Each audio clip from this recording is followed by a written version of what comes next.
Primero que nada, un concepto que es importante tenerlo claro, el concepto de belle arte. El concepto de belle arte que, si bien es cierto, se comienza a usar en el Renacimiento italiano, en el 480 italiano. Pero antes de hablar del 480 italiano, quiero remitirme, ¿no?, al concepto de arte clásico. El concepto de arte clásico, ¿no es cierto?, que fueron los griegos que nos introdujeron, ¿no es cierto?, en la noción de belleza. Los griegos hablan de la belleza como cualidad, de la belleza como virtud, ¿no? Para los griegos, el cuerpo era hermoso, el cuerpo era bello. Nuestro cuerpo era hermoso, nuestro cuerpo era bello. ¿Y por qué era hermoso o era bello? Porque obedecía a tres conceptos. El cuerpo tiene armonía, el cuerpo tiene proporción y por lo tanto, al tener armonía y proporción, tiene una unidad, una totalidad. Cuando llegamos al Renacimiento, 480 y 580 italiano, se comienza a usar el concepto de belle arte. Belle arte para designar a la pintura, la escultura y la arquitectura. Ahora, ¿por qué el concepto de belle arte? Porque los renacentistas miraron el mundo griego y miraron el mundo romano. Y tomando los elementos del mundo griego y tomando los elementos del mundo romano, vuelven a remirar la noción de arte. Entonces tenemos ahí el concepto de bellas artes, que es bueno como tenerlo claro. El concepto de arte clásico en Grecia y el concepto de bellas artes en el Renacimiento italiano.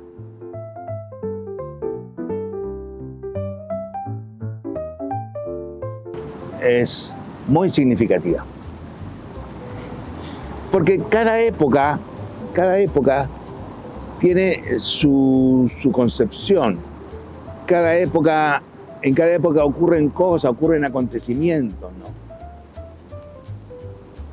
Entonces yo diría que el arte, de alguna manera, traduce lo que está ocurriendo en la sociedad. El arte interpela a la sociedad. Y el arte también da la visión de mundo que tienen los artistas. Los artistas dan su visión de mundo, la visión de mundo de su época, de su contexto histórico, de lo que les ha tocado vivir, de la vivencia. Entonces, el arte es muy importante. Por ejemplo, pensemos en el arte del siglo XIX. Pensemos, por ejemplo, en tres grandes movimientos del arte del siglo XIX. Neoclasicismo, romanticismo, realismo e impresionismo, por poner este siglo emblemático, donde se jugó una visión de mundo.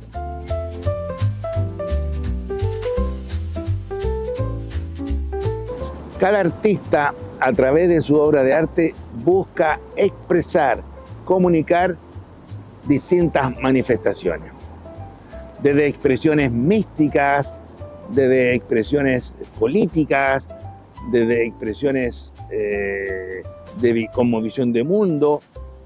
Y ahí está la riqueza del arte, porque en el fondo los lenguajes del arte, de la pintura, de la escultura, del grabado, nos llevan, ¿no es cierto?, a distintos momentos, nos llevan a distintas instancias.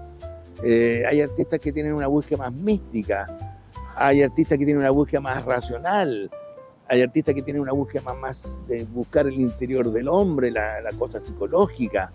Entonces, el arte, en sus distintas manifestaciones, que son los lenguajes plásticos o los lenguajes artísticos que usan los artistas, buscan comunicar, buscan mostrar, sobre todo, diría yo, su cosmovisión de mundo. El artista tiene una cosmovisión de mundo, el artista tiene algo que decir frente al quehacer histórico, al quehacer político, al quehacer cultural. Y quiero recalcar aquí que eso depende de cada artista. Esta pregunta no es para todos los artistas igual, esto no es un parámetro, aquí hay que entrar en la visión de cada artista. Cada artista nos va dando su visión de mundo, cada artista nos va mostrando su quehacer, su sentido, nos va mostrando a través de la mirada, a través del trazo, del color en la pintura, o a través de la materia, la escultura, va buscando su manera de expresarse, de comunicar.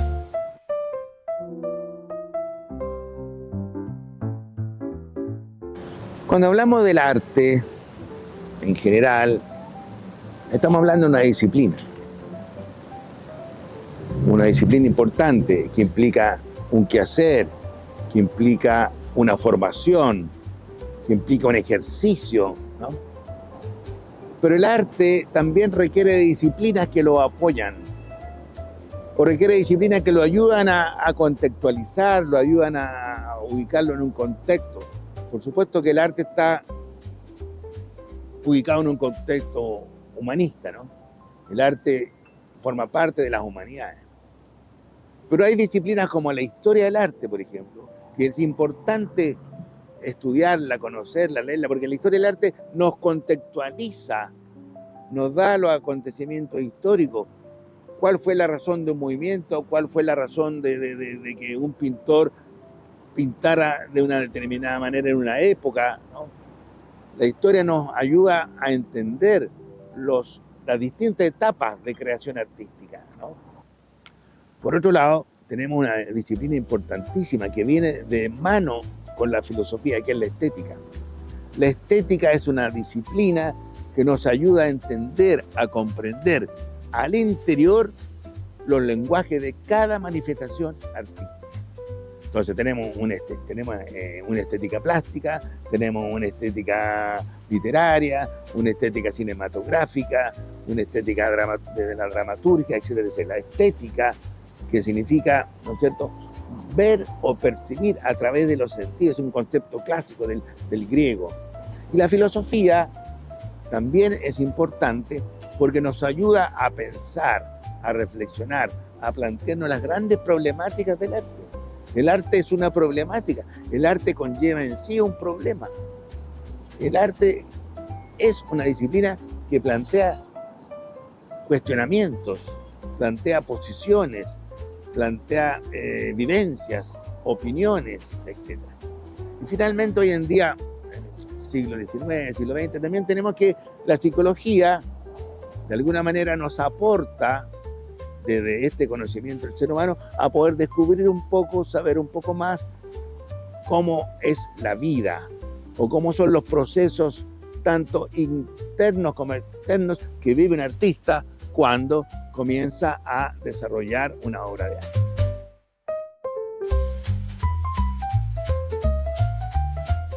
Yo creo que haciendo una síntesis, obviamente que el arte clásico, el arte griego y romano es un hito importante, es un hito que no lo podemos saltar, no lo podemos soslayar. Después, por supuesto, en esta visión historiográfica y lineal, el 480 italiano, el 580 italiano, el Renacimiento. Por algo se habla de un renacer de las artes. Piensen ustedes que este renacer implicó una mirada del hombre, un hombre nuevo. Miremos el hombre nuevo, es decir, el hombre como medida de todas las cosas. El hombre, un ser humano que forma parte del mundo. Y también un hombre que en aquella época era un hombre cuestionador, inquisidor, se preguntaba, se interrogaba. Otro momento importante yo creo que también es el siglo XIX. El siglo XIX que también transformó, se produce un cambio desde el arte clásico, académico, como los movimientos neoclásicos, hasta el arte impresionista, que es la puerta para el arte abstracto. ¿Por qué digo yo que el arte impresionista es la puerta para el arte abstracto? Porque al final los impresionistas, si ustedes se fijan, eran puras manchas, ya se perdía la imagen, eran puras manchas que habían en el cuadro. Entonces ahí hay un paso a la abstracción. Y finalmente, por supuesto, las vanguardias, que cada una de ellas hace su aporte, ¿no es cierto? Las vanguardias ocurren entre la Primera Guerra Mundial, la Segunda Guerra Mundial, se habla de las primeras vanguardias, las segundas vanguardias. Entonces, también es importante el aporte de las vanguardias. Cubismo, fauvismo, expresionismo, dadaísmo, surrealismo, van dando una visión, van dando un carácter. El futurismo, que es un movimiento que se rebela contra todo el arte tradicional, el arte clásico. Y ahora, ¿no es cierto?, en el siglo XXI, tenemos que muchos artistas están trabajando con el arte digital, están trabajando con el arte de la computación. El mouse pasa a ser el pincel. Hay artistas que trabajan en el arte digital, y son muchos, o en el arte geométrico, o en el arte cinético, ¿no? Entonces hay toda una concepción. El siglo XX es un siglo rico en manifestaciones artísticas.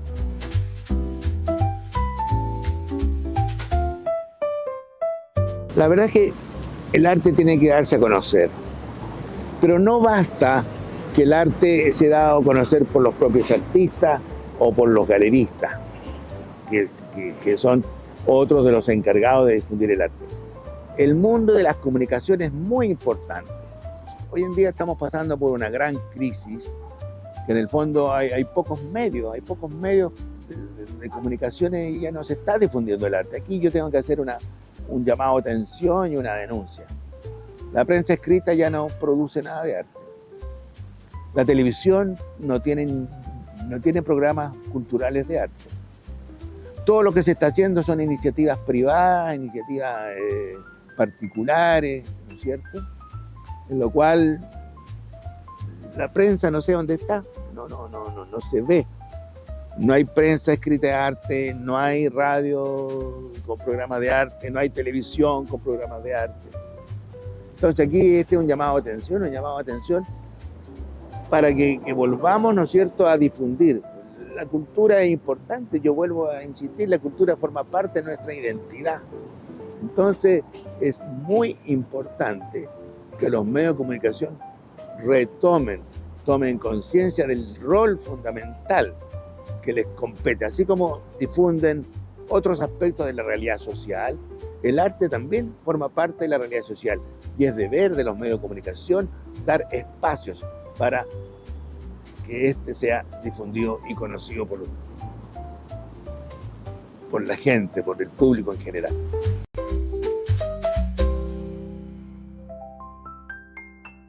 El coleccionismo en arte no es algo de ahora del siglo XX, viene de larga data, ¿no? Pensemos, por ejemplo, voy a volver a situarme en el Renacimiento italiano.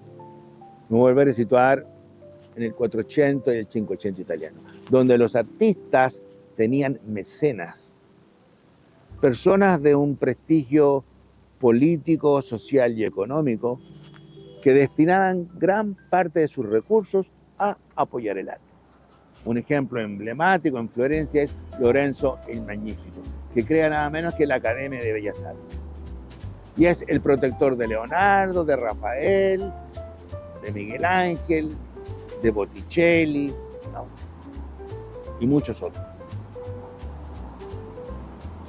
Y Lorenzo, que era un hombre muy sensible, ¿no es cierto?, le gustaba rodearse de cosas bellas, cosas hermosas. Y él crea la Academia de Bellas Artes, que está en Florencia. Ahí tenemos un coleccionista emblemático. En Chile el coleccionismo es importante, pero obedece, como todo en Chile, a nuestra realidad, un coleccionismo más pequeño, un coleccionismo más reducido, ¿no es cierto? No hay grandes coleccionistas de arte, o los que lo hay, por razones muy válidas, prefieren guardar una actitud más de bajo perfil, no darlo tanto a conocer. Otro ejemplo importante de coleccionismo a nivel universal, la zarina Catarina de toda la Rusia, también una gran coleccionista. Gracias a la colección de ella, tenemos hoy en día el Museo del Hermitage, uno de los museos más hermosos del mundo. Entonces el coleccionismo obedece a una manera de difundir, una manera de apoyar, una manera de dar a conocer el arte.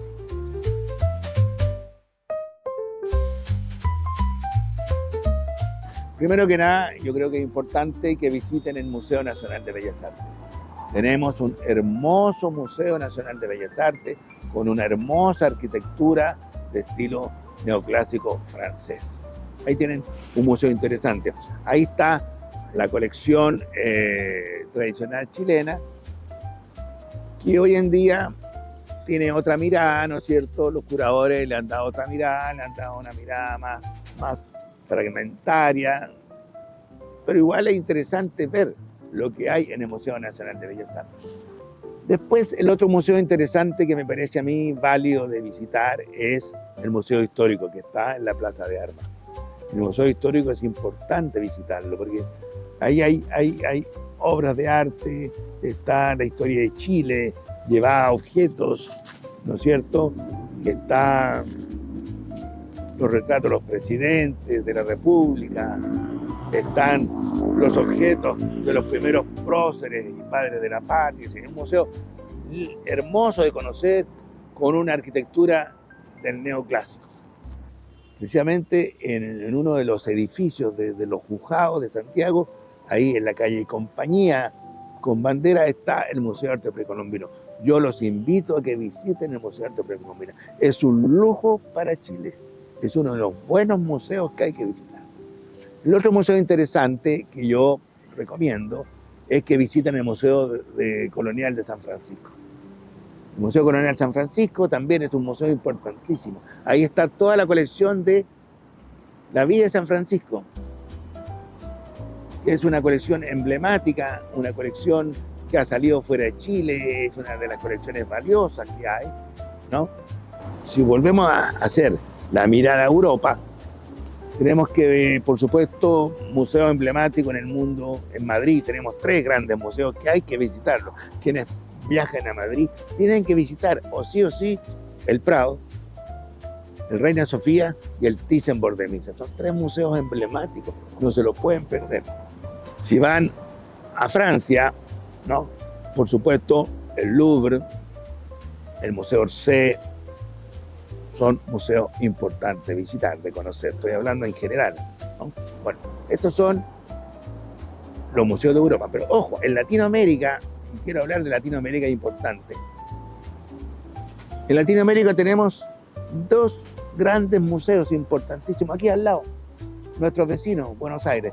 El Museo de Bellas Artes de Buenos Aires. Es un lujo de museo. Hay que visitarlo. La gente que vaya a Buenos Aires por primera vez, yo les recomiendo que se den una paseata por el Museo de Bellas Artes de Buenos Aires. En Brasil, en Sao Paulo, tenemos el Museo de Arte Moderno de Sao Paulo, también una joya de museo. Una joya de museo. Vale la pena. O en el Perú, los Museos del Oro. O en Colombia también los Museos del Oro, ¿no? Que son museos importantes de conocer, que tienen un poco que ver con el descubrir nuestros ancestros indígenas. Así que yo creo que estos son los museos que vale la pena visitar, conocer a grandes rasgos. Después, si ya hilamos más fino, ya hay museos locales en cada ciudad, en cada país, pero esto es como lo general, como para dar una visión y para que la gente se anime y visite los museos.